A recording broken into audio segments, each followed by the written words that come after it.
Selamat datang di channel saya Serangga Gatal. Jangan lupa di subrek, like and share. Mimin doakan semoga kita sehat semua. Oke, kita mulai. Di luar gerbang halaman King Yun, Mi Tianhe menundukkan kepalanya, tubuhnya menegang, dan kepahitan yang mendalam memenuhi hatinya.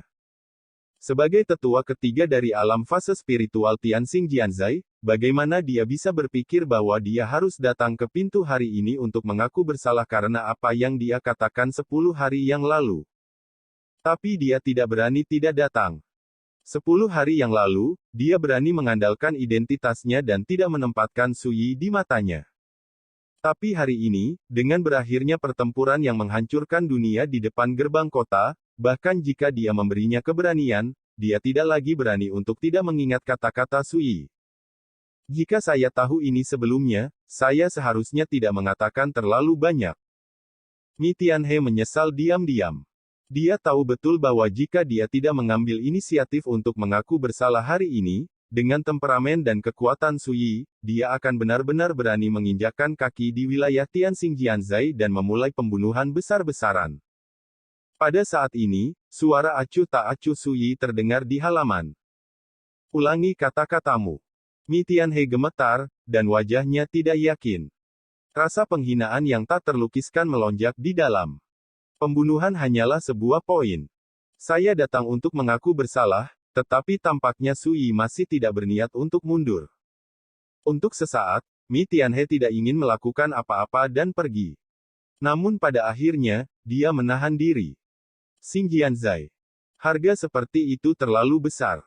Setelah beberapa saat, Mi Tianhe tampaknya benar-benar mengenali, seperti terong layu, sudut bibirnya bergetar, dan dia berkata, "Bagus kamu, Suyi, jangan makan dan minum denda saat memanggang, jadi mari. Mari kita lihat nanti." Dalam satu kalimat, sepertinya semua kekuatan Mi Tianhe telah habis. Ketika dia selesai berbicara, ekspresinya merosot dan wajahnya pucat. Saya hanya merasa bahwa kata-kata ini seperti palu. Ketika mereka mengatakannya, mereka seperti menghancurkan martabat mereka dengan tangan mereka sendiri. Bagus sekali, kata demi kata. Di halaman, suara Suyi terdengar lagi, "Kamu bisa pergi." Bisa pergi. Mi Tianhe terkejut sejenak, seolah-olah dia tidak bisa mempercayainya. Dia berpikir bahwa Suyi akan mengambil kesempatan ini untuk mempermalukan dan menginjak-injaknya, dan bahkan siap untuk tunduk. Namun siapa sangka, hal ini tidak terjadi. Setelah waktu yang lama, Mi Tianhe menarik napas dalam-dalam dan berkata dengan suara rendah, "Terima kasih telah mengangkat tanganmu, Mi sangat berterima kasih." Setelah mengatakan itu, dia menggeser langkahnya dan berbalik. Sampai mereka berjalan jauh, tidak ada suara dari halaman King Yun. Ini membuat Mi Tianhe diam-diam lega, tetapi dia tidak bisa menahan perasaan kehilangan yang tak terlukiskan di hatinya. Di matanya, mungkin dia adalah karakter kecil yang tidak penting, mengapa dia peduli dengan dirinya sendiri? Mengabaikan adalah penghinaan terbesar. Di halaman kecil King Yun. Hei, lelaki tua ini mungkin mengira Tuan Su akan mengambil kesempatan ini untuk merawatnya. Bagaimana dia bisa tahu bahwa, dengan identitas dan visimu, kamu tidak repot-repot menginjak semut seperti dia? Orang tua buta itu tersenyum.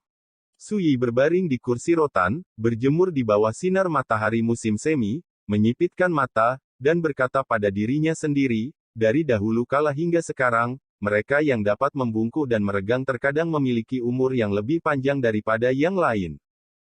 Berbicara tentang ini, dia tiba-tiba berkata, dalam waktu kurang dari sebulan, dunia yang cemerlang akan benar-benar datang. Orang tua buta itu terkejut dan terdiam sejenak, lalu berkata, dalam pandangan Xiao Lao, ini juga berarti bahwa gelombang nyata. Dunia kekacauan dan kekacauan akan dimulai. Dia sudah menyimpulkan bahwa ketika dunia yang mempesona datang, akan ada beberapa kekuatan Taoist top dari dunia besar untuk campur tangan. Misalnya, Aula Mengpo telah muncul di benua Changqing. Contoh lain adalah kekuatan klan rubah bulan ungu dari alam Mingkong. Yang disebut dunia cerah tidak lebih dari kehancuran total sumber langit biru, yang memberi makan kembali kepada dunia, sehingga benua hijau biru mengantarkan pergolakan yang belum pernah terjadi sebelumnya. Sui berkata, ini bukan hanya dunia emas di mana para biksu telah bangkit, tetapi juga dunia yang bergejolak. Menurut pendapat saya, setelah perubahan ini, benua Azure ditakdirkan untuk berkembang dan menurun. Dia ingat pasar bintang ke-6 yang dibicarakan oleh Dewa Welas Asih. Ada pesawat dunia seperti reruntuhan yang tersisa di tempat itu, tidak ada kehidupan, seperti tempat mati. Ini adalah bayangan dari benua Changqing. Namun, benih Changqing ada di tanganku, dan di masa depan, benua Changqing akan dapat mencapai perubahan besar. Sui diam-diam berkata, Saudara Su, kami kembali. Tiba-tiba, suara bahagia dan renyah datang dari luar halaman. Jangan pikirkan itu, Sui tahu itu Wen Xinzhao. Dia melihat ke gerbang halaman, dan melihat Wen Xinzhao, Han Yan Zhenren, dan King Ya masuk. Mengikuti Xia Huang, Wang Jiu, dan seorang gadis cantik dengan gaun lavender, itu adalah Xia Qingyuan. Begitu dia memasuki halaman, Kaisar Xia melangkah dan memberi Sui hadiah besar dengan tatapan serius. Xia Yunjing mewakili keluarga kerajaan Daxia, terima kasih telah menyelamatkan hidupmu. Wang Jiu dan Xia Qingyuan juga saling menyapa. Sui menerobos pasukan di luar kota Jiuding dan membalikkan keadaan. Sui menggelengkan kepalanya sedikit dan berkata, ini hanya masalah mengangkat tangan, jangan terlalu sopan. Terlebih lagi, kali ini, kekuatan kuno itu tidak hanya datang untuk keluarga kerajaan Daxia, tetapi juga untuknya, Sui, untuk membantu membunuh musuh. Hahaha, untuk sesama Taois, itu sedikit usaha, tetapi bagi saya, itu adalah kebaikan yang luar biasa. Xia Huang tertawa terbahak-bahak. Namun, dia juga tahu bahwa Sui tidak menyukai komentar sopan seperti itu, dan tidak membicarakannya lebih lanjut. Selanjutnya, Wen Xinzhao mengundang semua orang untuk duduk, dan bersama dengan King Ya, memasak teh untuk semua orang. Gadis cantik dengan gelar setan pedang kecil ini tampaknya sangat sibuk saat ini, dan Sui duduk di sana dengan malas berjemur di bawah sinar matahari, tidak bergerak.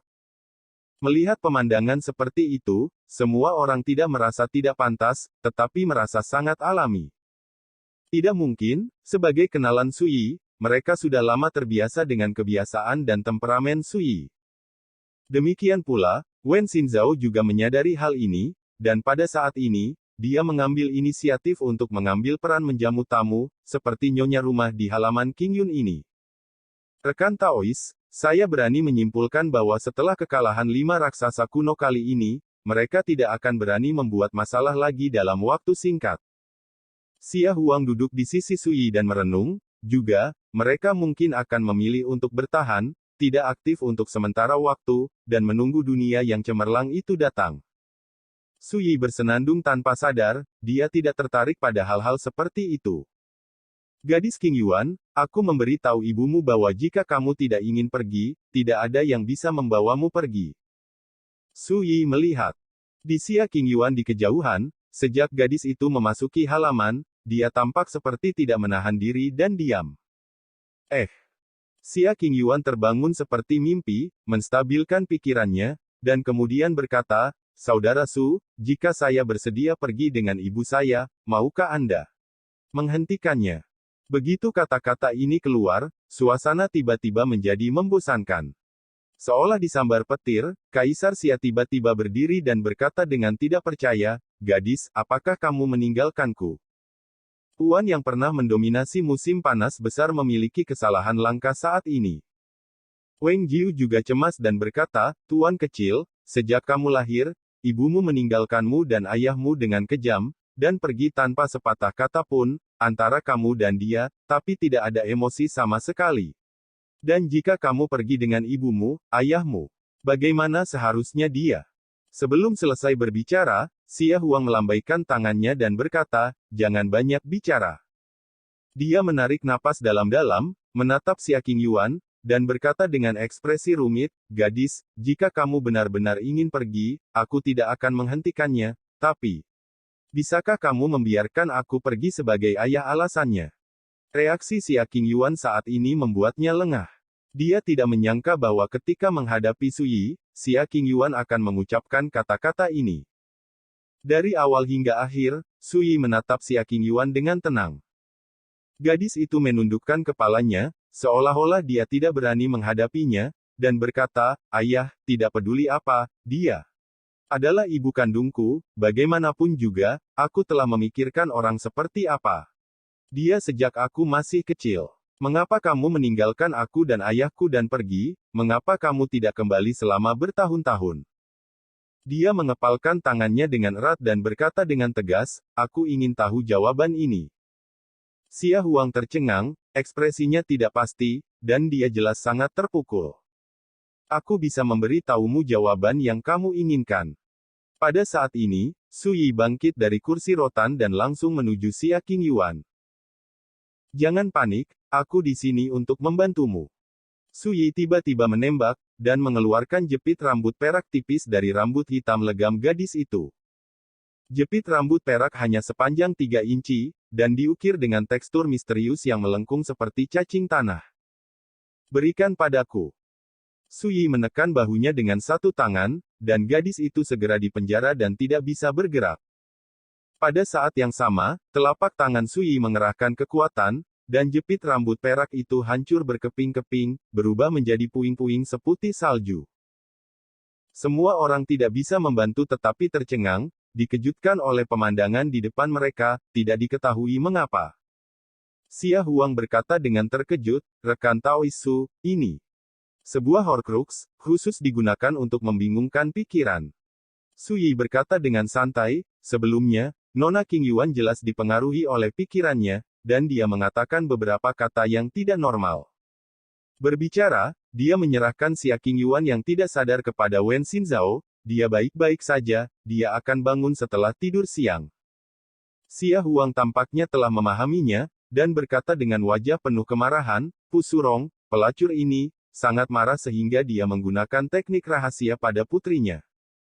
Pada saat ini, desahan samar terdengar di luar halaman. "Sebagai seorang ibu, saya hanya ingin membawa putri saya pergi. Apakah itu salah?" Ditemani oleh suara itu, Pu Surong membawa Aleng, Ruo Huan, dan lainnya ke halaman Qingyun. Kali ini, selain Pu Huai setengah baya berjubah kuning, yang telah dikalahkan oleh Su Yi, ada juga seorang lelaki tua di sampingnya. Ketika dia melihat labu raksasa yang dibawa orang ini, Su Yi mau tidak mau menunjukkan sedikit pemikiran. "Pu Surong, beraninya kau datang menemuiku." Xia Huang marah dan memarahi dengan tajam. Pu Surong tampak tenang dan mengabaikan Xia Huang secara langsung. Dia memandang Su Yi dan berkata, "Rekan Daoisu, meskipun kekuatan tempurmu melawan langit, kamu cukup untuk membunuh karakter alam roda roh di dunia ini, tetapi level apa orang-orang alam roda roh itu? Kamu harus tahu lebih baik dariku." Setelah jeda, dia melanjutkan, "Terlebih lagi, Anda baru saja mengalami perang, bahkan jika Anda masih memiliki kekuatan perang, itu mungkin tidak mencegah saya mengambil putri saya." Dia tampak tegas dan serius, "Jadi, saya harap Anda dapat mengambil langkah mundur dan memenuhi ibu dan anak kami, dan saya akan mengingat kebaikan ini dan berjanji untuk memberikan hadiah yang memuaskan kepada rekan-rekan Tao di masa depan." Begitu kata-kata ini keluar, Xia Huang sangat marah sehingga wajahnya biru dan marah. Bukan hanya karena diabaikan oleh Pu Surong, tetapi karena sikap Pu Surong, jelas dia tidak akan menyerah sampai tujuannya tercapai. "Apa yang saya katakan tidak akan berubah." Su Yi berkata dengan acuh tak acuh, "Kamu bisa mencoba, bisakah kamu mengambil Nona Qingyuan dariku?" Aleng tidak bisa menahan diri untuk tidak berkata, "Su Yi, apa untungnya bagimu?" Su Yi mengabaikannya. Sikapnya sudah terekspresikan dengan jelas, jadi dia tidak lagi repot-repot berbicara omong kosong. Wajah Aleng Junsiu menjadi gelap karena marah. Pu Surong mengerutkan kening. Sikap lembut dan keras Su Yi membuatnya sakit kepala. Pada saat ini, lelaki tua kurus berbaju abu-abu dengan labu kuning besar itu berkata, "Teman kecil, penampilanmu dalam perang hari ini cukup untuk mengejutkan masa lalu dan masa kini, dan dengan bakat dan latar belakangmu, jika kamu tetap di sini, benua Changqing sepanjang hidup Anda pasti akan ditaburi debu." Suaranya serak dan rendah, mengungkapkan kekuatan untuk mencapai hati orang. Sebaliknya, Jika Anda ingin membentuk hubungan yang baik dengan klan rubah bulan ungu kami hari ini, orang tua itu pasti akan merekomendasikan Anda ke alam Mingkong di masa depan. Praktek. Orang tua itu dapat menjamin bahwa dengan bakat teman kecilnya, bahkan jika dia pergi ke tempat suci, seperti Great Wilderness Kyushu, dia akan bisa menonjol. Kyushu Gurun Besar. Tanah Suci. Untuk Xia Huang, Wang Jiu, dan lainnya, ini adalah nama dunia yang tidak dikenal. Itu jatuh ke telinga orang tua buta itu, tetapi itu membuatnya terlihat aneh. Dia sepertinya ingin tertawa, dan dia khawatir itu akan tiba-tiba bagi Sui, jadi dia hanya bisa menahan diri.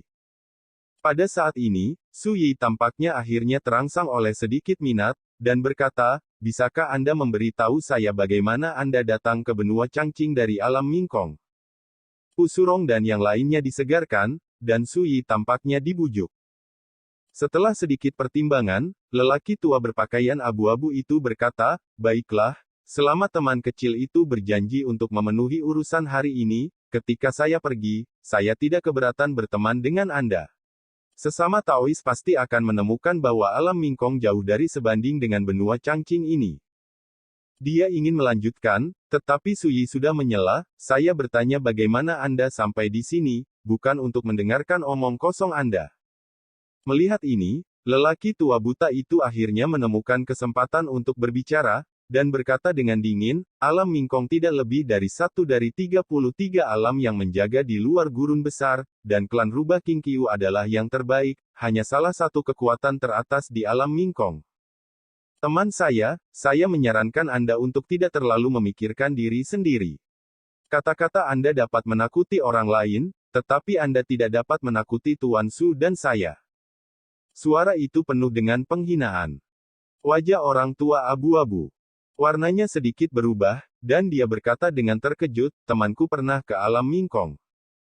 Orang tua buta itu berkata dengan wajah tanpa ekspresi, apakah ini penting? Dengarkan saran saya, Anda harus menjawab pertanyaan Guru Su dengan jujur, dan kemudian pergi dengan tenang, jika itu benar-benar tidak menyenangkan. Oh, itu akan merugikan diri sendiri. Ini kasar. Pusurong dan yang lainnya tidak bisa menahan kerutan, sedikit terkejut, tidak dapat melihat kedalaman lelaki tua buta itu. Orang tua berbaju abu-abu menggelengkan kepalanya dengan acuh tak acuh dan berkata, hehe, seorang teman hanyalah sisa dari jiwa, dan dia mengancam orang tua itu seperti ini, tidakkah kamu berpikir? Penuh. Tak ayal, ia melihat beberapa kondisi tubuh lelaki tua buta itu. Kemudian, lelaki tua berbaju abu-abu itu menatap Sui dan berkata, teman kecil, bagaimana menurutmu? Sui memandang Pusurong dan berkata, di wajah Nona King Yuan, bawa orang-orangmu pergi dalam 3 tarikan napas, jika tidak, jangan salahkan aku karena membuangmu dengan tanganku sendiri. Pusurong mengerutkan kening, jelas cemberut. Tidak ada sanjungan. Aleng sangat kesal. Sui mengabaikannya dan mengeluarkan sepatah kata dari bibirnya, 1. Suasana diam-diam menjadi tertekan. Su, kamu. Aleng hendak mengatakan sesuatu, tetapi dihentikan oleh Pusurong, dia berkata dengan tegas, tidak peduli apa, aku harus membawa putriku pergi kali ini. Wajah Xia Huang, Wang Jiu, dan lainnya menjadi suram dan tidak sedap dipandang. 2. Sui berkata dengan lembut, dia sepertinya tidak peduli dengan perubahan ekspresi dan suasana hati semua orang. Oh, kalau begitu biarkan orang tua itu datang untuk melihat apa maksud Su Daoyou.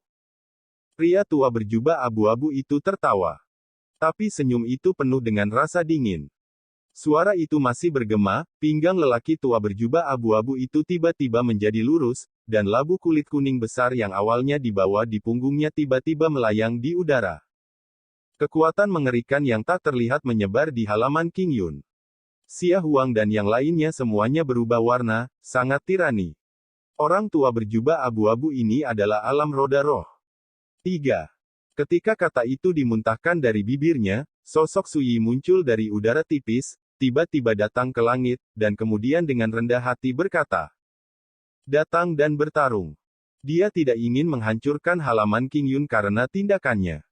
Kenapa tidak? Pria tua berjubah abu-abu itu tersenyum panjang. Dia tidak melihat gerakan apapun, dan sosok itu menghilang dari udara. Labu besar berkulit kuning, tergantung di atas kepalanya, mengalir dengan jalan seperti air. Xia Huang, Wang Jiu, Wen Xinzhao, dan orang tua buta itu semua menoleh. Mengapa? Pu Surong menghela nafas dan menggelengkan kepalanya. Dia mungkin berpikir bahwa jika dia membunuh beberapa keberadaan spiritual realm, dia bisa mengabaikan orang tua itu. Aleng tiba-tiba tertawa, bangga. Ruo Huan mengerutkan kening, tapi dia berhenti bicara. Gantua, yang bernama lengkap Pu Hongqian, yang telah berhasil berkultivasi di tahap awal alam roda roh. Meskipun dia bukan figur spiritual realm teratas di Qingqiu Fox Clan, kualifikasinya sangat tua. Latar belakang jalannya jauh dari sebanding dengan mereka yang mati di tangan Sui hari ini. Selain itu, kali ini lelaki tua itu juga membawa harta kota yang tak terduga. Inilah sebabnya mereka tahu bahwa Sui tidak mudah dipusingkan, jadi mereka berani datang dan bertanya pada Xia Qingyuan. Namun, Ruo Huan merasa sedikit tidak nyaman. Dia selalu merasa bahwa bahkan jika Sui baru saja mengalami pertempuran besar, kekuatan fisiknya sangat lelah, dan itu tidak mudah untuk dihadapi. Silahkan. Dalam kehampaan, lelaki tua berjubah abu-abu Pu Honggan berbicara dengan acuh tak acuh. Sui. Tidak ada omong kosong. Dia memiliki lengan baju yang besar, tangan kosong, tendangan voli, dan langsung membunuh Pu Hong. Aku bahkan belum pernah menggunakan pedang Suandu. Ini membuat semua orang tercengang, karena dalam pertempuran sebelumnya di luar kota Jiuding, ketika Sui berurusan dengan karakter alam roda roh raksasa kuno itu, dia juga menggunakan pedang kehidupan. Tapi sekarang, dia sepertinya tidak repot-repot menggunakan harta karun itu. Merajalela. Aleng tertawa. Bahkan Pu Hongqian tidak bisa menahan cemberut. Penghinaan Sui membuatnya sedikit malu. Apakah anak ini berpikir bahwa dia lebih rendah dari alam roda roh di dunia ini? Ledakan. Kekosongan itu bergejolak, dan Sui meninju. Itu bersahaja, kuno dan canggung, penuh dengan kekuatan Tao yang misterius dan tidak dapat diprediksi. Mata Pu Honggan tiba-tiba bersinar dengan tenda ungu yang seterang matahari, dan suara Dao kuno dan tidak jelas keluar dari bibirnya. Di belakangnya, bulan ungu yang cerah dan misterius tiba-tiba muncul, dengan jarak 10 kaki, dan ketika diputar, pemandangan aneh muncul. Ini adalah roda besarnya. Pada saat yang sama, semburan suara Tao kuno meledak di jiwa Sui. Suara bulan. Salah satu warisan tertinggi dari klan rubah bulan ungu adalah teknik jiwa dewa yang sangat aneh dan misterius, yang secara khusus ditujukan untuk jiwa dewa. Sulit untuk menolak jika Anda mengubah karakter dari alam yang sama. Pu Surong, Aleng dan yang lainnya melihat ini, dan mereka semua bertekad. Mereka semua melihat bahwa Pu Hongqian benar-benar ceroboh, dan menggunakan teknik rahasia tingkat tinggi seperti, suara bulan Lun Zhensun, pada saat pertama perang. Dan dengan alam roda rohnya, bahkan ketika berhadapan dengan orang-orang di alam yang sama, dia dapat memberikan dampak yang besar pada lawan. Sebuah adegan yang membuat mereka tercengang terjadi. Melihat bahwa Sui sama sekali tidak terpengaruh, dia melangkah ke udara dan membunuh Pu Honggan. Ini. Pu Hongqian membuka matanya lebar-lebar seolah ketakutan. Dia awalnya ingin membunuh pihak lain secara mengejutkan dengan teknik rahasia jiwa, tetapi siapa yang mengira bahwa pihak lain tidak terpengaruh sama sekali, tetapi membuatnya sedikit lengah. Tidak ada kesempatan untuk berpikir terlalu banyak, tanda tinju kuno dan kikuk Sui telah dihancurkan dengan keras. Ledakan. Suara benturan yang memekakkan telinga terdengar. Pada saat kritis, Pu Hongqian mengandalkan naluri untuk melawan, tetapi hanya dalam sekejap, sosok kurusnya meledak, seperti layang-layang dengan tali yang putus. Sebelum dia bisa berdiri teguh, sosok Sui sudah bergegas ke arahnya, secepat kilat, dan dia melemparkan tinjunya dan meninju. Bunga-bunga indah. Di masa lalu, dia menggunakan teknik rahasia ini untuk membunuh musuh dalam jumlah yang tidak diketahui secara diam-diam. Namun, ledakan. Tabrakan tumpul bergema. Sosok kurus Pu Honggan meledak lagi. Ini tidak mungkin. Kamu bukan seorang kaisar, bagaimana mungkin kamu tidak terpengaruh oleh teknik menolak jiwa Miao Hua? Dalam kehampaan, Pu Honggan berteriak kaget dan marah, dan wajahnya penuh dengan ketidakpercayaan. Semua orang yang hadir tercengang. Perang baru saja dimulai, tetapi tampaknya Pu Hongqian benar-benar lemah. Sekian dulu update-annya, tunggu lanjutannya di channel saya Serangga Gatal, di subscribe ya guys.